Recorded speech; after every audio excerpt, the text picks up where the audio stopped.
I'll go on that one.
which is one of the tree and Asante Udukuru and an empahene and tempahene work as any.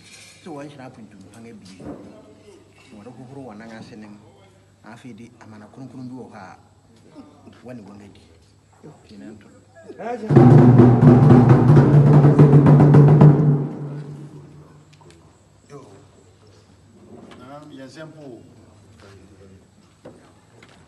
What's wrong with you? And I'm not a job. We're not seeing to an Akuapem and take care of packing. We see and ready. I shall be near caution. The Nimbia name said a brushing, maybe 2 brushing my near Kangana. Nay, nay. You made in yes, say Yerusujan. What be our mind? When any man, yes, when you're making whatever fire or buy up at them, Hanamedic, higher book. Nancy, and I am here, and I am AnkobeaHene. Yes, simple.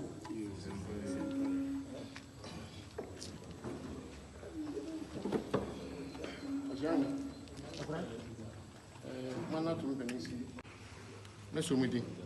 Now, once a wife, now money be a fata. Young Fonkoye, a man like Asante, and breed to many. Yo,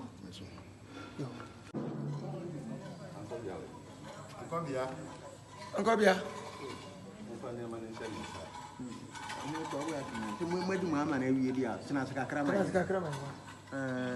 Like I said, any other ones who buy or fire young Dumino. I'm saying, Ebusiano, you will suffer. And he said, okay, the uncle, young if he may about baby here. My young media for me about the shots. And I say, a bridge to me, I am so full. Bridge. Young actually, she be uncle. After you guys out, Traman, son. I am very as a dunk count. After Quansimuna, one of mad in ye. Yanti bonnet, and who bonnet. Send there. Yes, she saw back of the young ma. I can't say. Odofo, eda waseda. Papa, eda waseda. Me job break Germany ampon. Abusia sha wensa. Me job hin oda no. Na him me ya. Na himfo. Ne me watia. Ne manfo. Me wo nyina sha wensa. E wade break akra kai. Onyam eda waseda. Owura eda waseda. Ya ka sese nkanya wo awurade a anke antia wo dia yem ye kese wo ba wo kese wo hwefo penti wo hwe yenso amaya hu bone ante bone a awurade ya da waseda amen me mpai bone se bra Paul nam kenya me asem no Bible so ko du Efeso asafo mu no ka kira won se o ma adwena a wo Kristo mu no e bintamu bi Abranya shia wa hai. Yes, o Kristo agwene. Me be ni hini wa yenso da. Amen. Akuapem TV. Be pauso. Hein.